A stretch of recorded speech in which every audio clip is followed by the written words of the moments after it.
आज मैं आपको खाने के भोग के लिए धनिया की पंजीरी पंचामृत बनाना बताती हूँ कैसे बनाया जाता है। तो चलिए बनाना शुरू करते हैं। धनिया की पंजीरी बनाने के लिए ये हमने 1 कप धनिया का पाउडर लिया है। इसे हमने घर पे बनाया है। वैसे ये पाउडर इजीली हमें मार्केट में मिल जाता है। अगर आपको नहीं मिलता है तो अगर आपके पास सूखा वाला साबुत धनिया है तो आप इसे मिक्सी से पीस करके पाउडर बना सकते हैं। मैंने इसी धनिया को पीस करके पाउडर बनाया है। 1.5 कप कच्चा गाय का दूध। इस पंचामृत को कच्चे दूध से ही बनाया जाता है। चलिए बनाना शुरू करते हैं। चलिए सबसे पहले हम धनिया की पंजीरी बना लेते हैं। उसके लिए हमने गैस पे पैन रख दिया है। ये हमने 1 कप मखाने लिए हैं। मखानों को हम पैन में डाल देते हैं। अब हम मखानों को लगातार चलाते हुए क्रिस्पी होने तक भून लेते हैं। अब ये मखाने भुन गए हैं। अब हम इसे चेक कर लेते हैं। हम इसमें से एक मखाना ले लेते हैं। देखिए मैं मखाने को दबा रही हूँ तो ये इजीली दब रहा है। बस हमें इसी टाइप के भुने हुए मखाने चाहिए। अब हम फ्लेम को ऑफ कर देते हैं। मखानों को प्लेट में निकाल लेते हैं।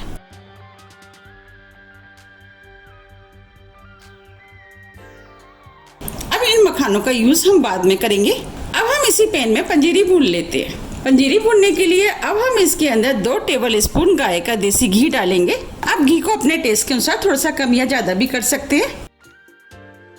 हम ठाकुर जी का भोग बना रहे हैं इसीलिए हम देसी घी का इस्तेमाल कर रहे हैं। ये जो हमने धनिया पाउडर लिया था वो डाल देते हैं।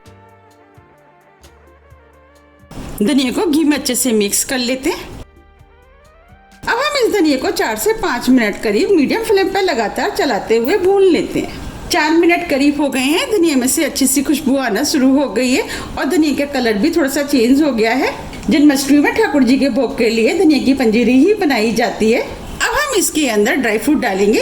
इसके लिए ये हमने 5 तरह की मेवा लिए। ड्राई फ्रूट आप अपने टेस्ट के अनुसार थोड़े से कम या ज्यादा कर सकते हैं या जो भी आपको पसंद है वो डाल सकते हैं। ड्राई फ्रूट में हमने किशमिश, सूखा वाला कद्दूकस किया हुआ नारियल, मगज, काजू, बादाम। अब हम सभी ड्राई फ्रूट को इसी में डाल देते हैं और ड्राई फ्रूट को मिक्स कर देते हैं और 1 मिनट करीब लगातार चलाते हुए ड्राई फ्रूट को भी इसी के साथ भून लेते हैं। 1 मिनट करीब हो गया। अब ये ड्राई फ्रूट भी धनिया के साथ भुन गए हैं। ये हमने बॉल लिया है। अब जो हमने पंजीरी भुनी थी वो हम इसके अंदर डाल देते हैं।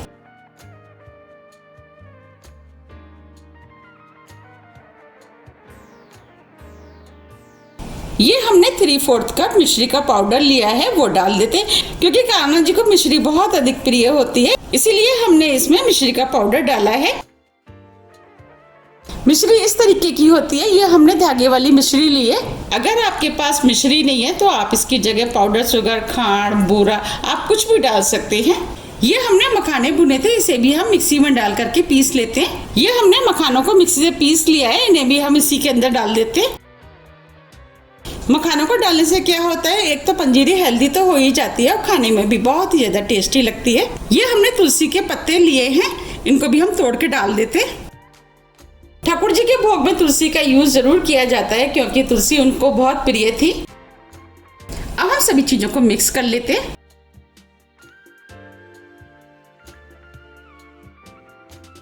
ये धनिया की पंजीरी खाने में बहुत ही ज्यादा टेस्टी लगती है और जब ठाकुर जी का भोग लग जाता है तो इसका टेस्ट और भी अधिक बढ़ जाता है। और जन्माष्टमी में धनिया की पंजीरी का ही भोग लगता है। अब हम सभी चीजों को हाथ से मिक्स कर लेते हैं जिससे कि ये आसानी से मिक्स हो जाएंगी। अब ये सभी चीजें अच्छे से मिक्स हो गई हैं। अब हम पंजीरी को सर्व कर लेते हैं। आप देख पा रहे हैं कितनी बढ़िया पंजीरी बनके तैयार हुई है और बहुत ही ज्यादा टेस्टी बनके तैयार हुई है। आप इसे इस जन्माष्टमी पर जरूर बनाइएगा। जब आप ठाकुर जी का भोग इस पंजीरी से लगाएंगे तो इसका टेस्ट और भी अधिक बढ़ जाएगा। अब हम इसके ऊपर काजू और बादाम डाल देते हैं जिससे ये पंजीरी देखने में और भी ज्यादा सुंदर लगेगी। थोड़े से मखाने और इसके ऊपर हम तुलसी रख देते हैं। देखिए कितनी बढ़िया पंजीरी बनके तैयार हुई है। चलिए अब पंचामृत बना लेते हैं। ये जो हमने दूध लिया था वो हम इस बाउल में डाल देते हैं। आधा कप दही। ये भी हमने गाय के दूध का जमाया हुआ दही लिया है। ये हमने शहद लिया है। अब हम इसके अंदर 2 टेबल स्पून शहद डाल देते हैं। पंचामृत 5 चीजों से बनता है। 1 टीस्पून देसी घी, ये गाय का घी है। आप पंचामृत जब भी बनाएं इस चीज का ध्यान रखें कि आप गाय के दूध, दही और घी का इस्तेमाल करें। ये मिश्री का पाउडर है, क्योंकि ये पंचामृत हम ठाकुर जी के लिए बना रहे हैं और ठाकुर जी को माखन मिश्री बहुत पसंद है, इसीलिए हम मिश्री का पाउडर इसके अंदर डालेंगे। अगर आपके पास मिश्री का पाउडर नहीं है तो आप इसकी जगह बूरा या पाउडर शुगर भी इस्तेमाल कर सकते हैं। अब हम इसके अंदर 2 टेबल स्पून मिश्री का पाउडर डाल देते हैं। मीठा आप अपने टेस्ट के अनुसार थोड़ा सा कम या ज्यादा भी कर सकते हैं। 1 टेबल स्पून गंगा जल, क्योंकि हम भोग के लिए बना रहे हैं इसीलिए हम गंगा जल का इस्तेमाल कर रहे हैं। ये हमने तुलसी के पत्ते लिए हैं, अब हम इनको तोड़ के डाल देते हैं। इससे पंचामृत में टेस्ट तो अच्छा आएगा ही और ठाकुर जी को तुलसी बहुत प्रिय है, इसके बिना तो ठाकुर जी का भोग अधूरा है। अब हम सभी चीजों को मिक्स कर देते हैं। अब ये पंचामृत बनके तैयार हो गया, क्योंकि पंचामृत 5 चीजों से मिलके बनता है। अब इस पंचामृत को और भी ज़्यादा टेस्टी बनाने के लिए इसके अंदर हम 5 तरह के ड्राई फ्रूट डालेंगे।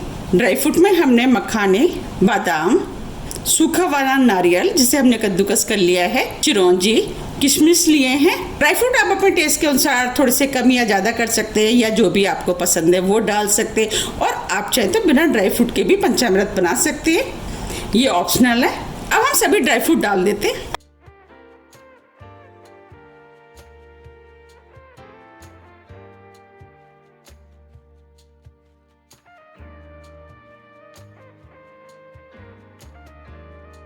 और मिक्स कर देते हैं। अब ये पंचामृत बनके तैयार हो गया है। अब हम पंचामृत को सर्व कर लेते हैं।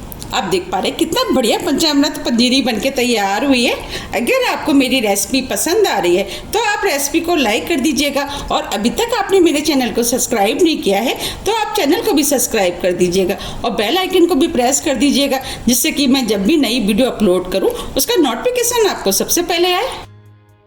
मैंने अपने चैनल पर काफ़ी तरह की व्रत की रेसिपियाँ डाली हुई हैं, उन्हें काफ़ी पसंद भी किया गया है। आप मेरे चैनल पर जाकर के देख सकते हैं। ये दोनों चीज़ें बहुत ही ज़्यादा टेस्टी बनके तैयार हुई हैं। आप इनको बनाइए और ठाकुर जी का भोग लगाइए।